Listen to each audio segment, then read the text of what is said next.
common possession of territory. And I'm not going to channel Barbara Johnson and unpack that right now. But it also means more colloquially people that are stuck together because they're in the same place. But then you've got this unakted.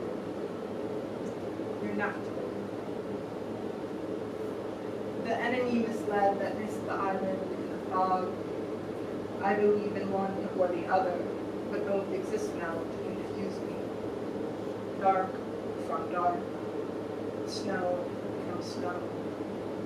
I believe in one craggy boundary, knife blade that the throat like swell. From time to time the sound of voices as through some sage grass or grasses that we use to insulate the walls of our winter houses. Walrus hides lashed together with rawhide cords. So warm within the willows and gathered, forced to leave. I am named for your sister, Naviyuk. Call me up, Mom. Surely there are ghosts here. My children sprung from the fever furrows. The sky of my mind, against which self-betrayal and its sudden burn fails to describe the world. We who denied the landscape and saw the light of it.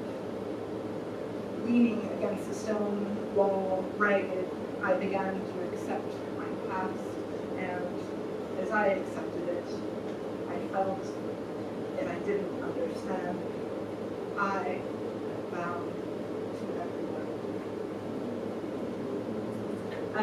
In this poem, you'll hear a brief catalog of Naviyuk works, and I'll talk about this a little bit more later, but these are all place names for places on Kane Island, which is where my mother is from, my mother's family is from.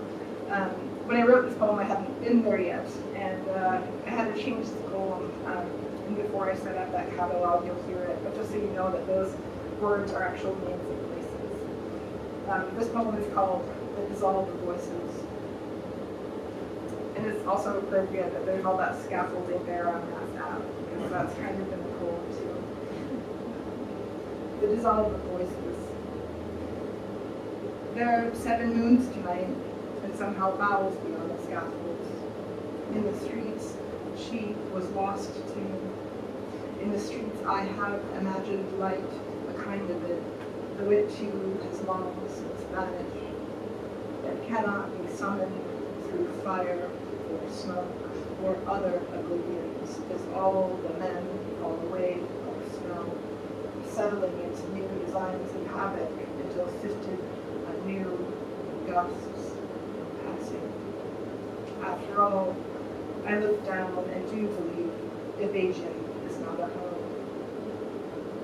In the wing bones of susurration, a squirrel snare for our relations, a reason for the patterns of our movements, dances, a truss of staffs bound with bands stained by alder, the rivers blossom, a mask subsumed in a mass of stones that seemed something like a man, bladder, blood, and lung of a bear dropped from exhaustion, a love absolute of places once unknown to me, of Nahusan Iziba, Ipana Joy, Anira, Izipade, Uva, Pasanaye, Pinahau. In a warm room, we were altered together. Beyond this, comprehended for a plural. Okay. So that's all the really old stuff that goes over here on the table. So I'll read some poems from the new book. This first one is titled Compass Poems, which, don't worry, is not very long at all. It's called Late Succession.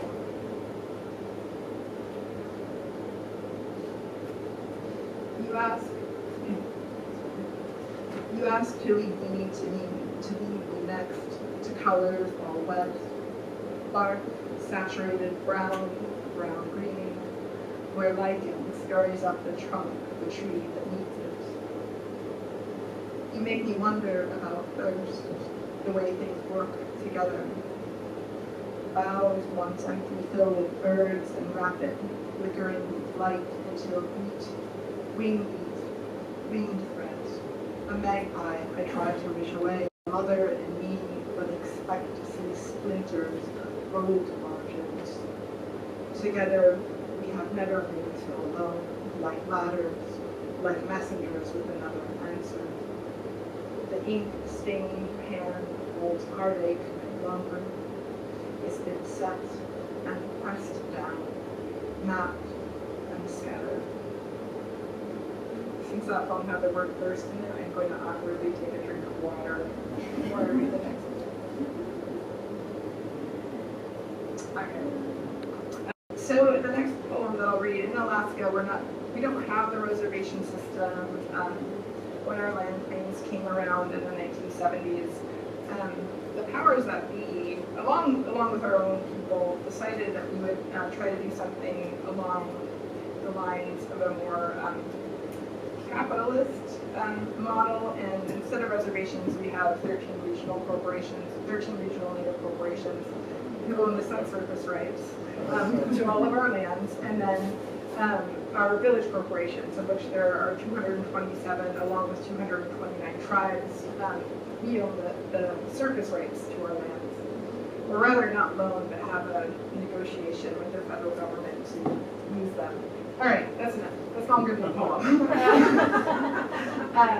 All right, so this is a poem called Earning Statement. And also to every Native person in Alaska, if you're born before 74, you're enrolled as an original shareholder. If you're born after 74, you're what's called an afterborn, and we still haven't come up with a better term, that everyone gets from their corporation's annual reports, including earning statements. All right. Earning statement. She is not as she used to be, the bird with the bit in her beak, over her ancient region. All right, I'm not going to ramble too much for this poem. A few lines for Jordan Tutu. Does anyone here at all know who Jordan Tutu is? It's okay if you don't. Okay, all right, so I get to pontificate a little bit. So he was the first Inuit first professional Inuit athlete, and he played in the NHL. The night that he was drafted, he went out with his brother to celebrate. His brother ended up getting a DUI and was put in jail. Just about immediately after he was released from jail, Jordan's older brother committed suicide together an anthology of sports poems for Prairie Schooner. And she said, "Hey, do you have any sports poems?" And I said, "No." But I like to try to help out poets, writers, whenever I can. And if I got into trouble away from the rink, I made it up on the ice.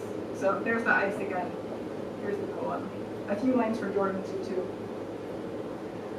What do you see out there on the ice? Perhaps something dark, far off, louder than the bellowing headlines in the otherwise technical silence.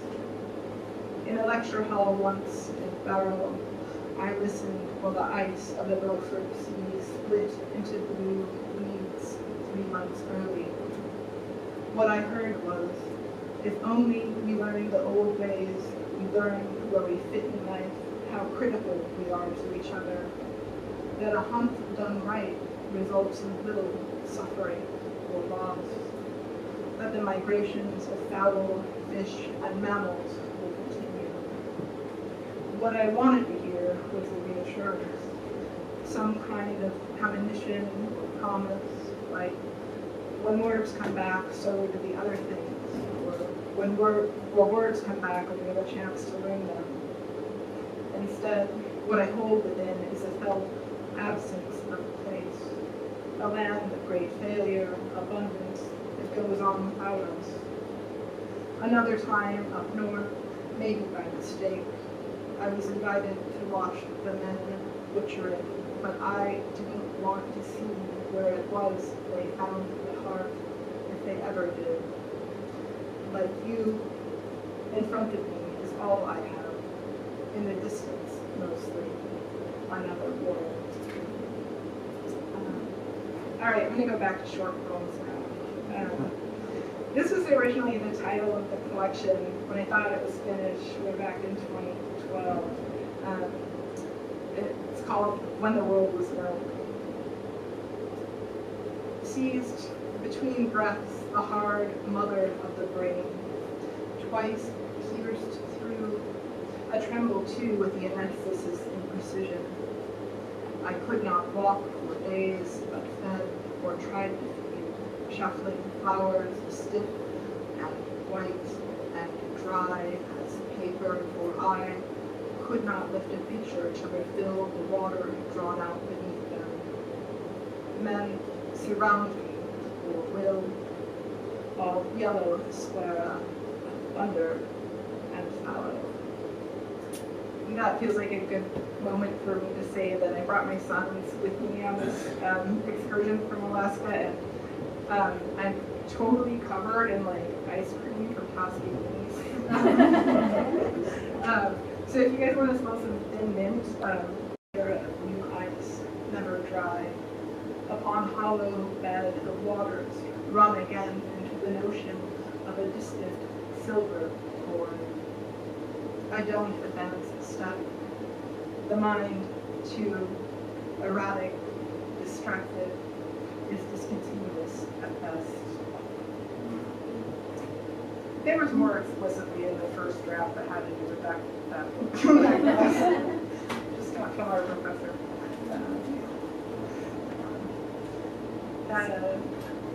I'm going to take another drink of water.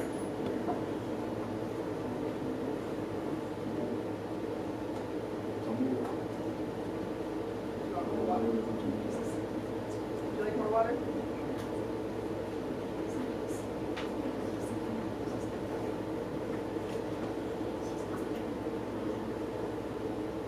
She's like, I don't know, if I sit down there, I can't run out.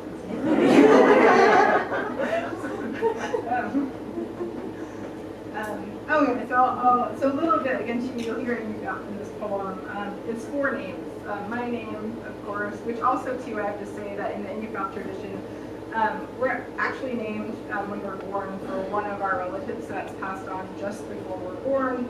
It's not so much like an idea of reincarnation, but really we're carrying back into this physical world that we are in this time, something of the hima of the person whose name we carry.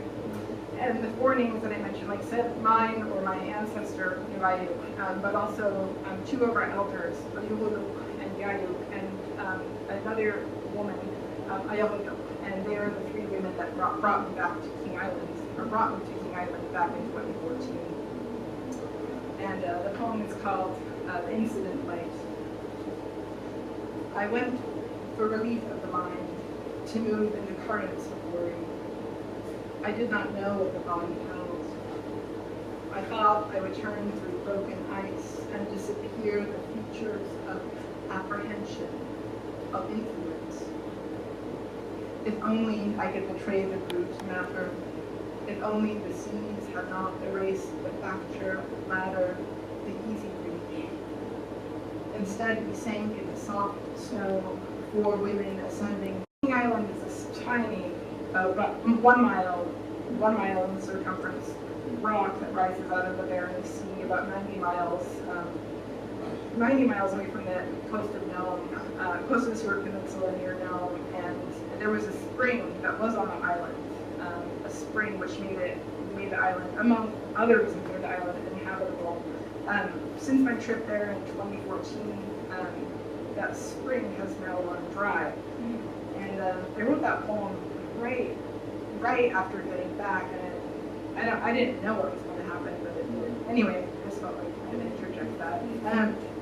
All right, so here's like my most emo poem ever, which I'll read because my sister-in-law had tickets to Bella and Sebastian last night, and I got to see them, so I'll go emo for one poem.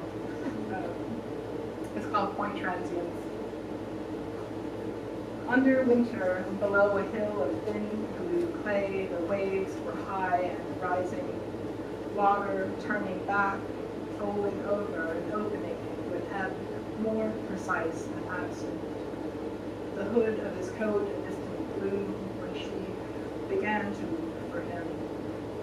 His sled trace, a soap is hard and frozen in moss campion, my usual kiss. Sweet, sweet touch. Okay, so one last poem. And this poem is called Milk Black Carbon, and I wrote it after the book went into production. I kind of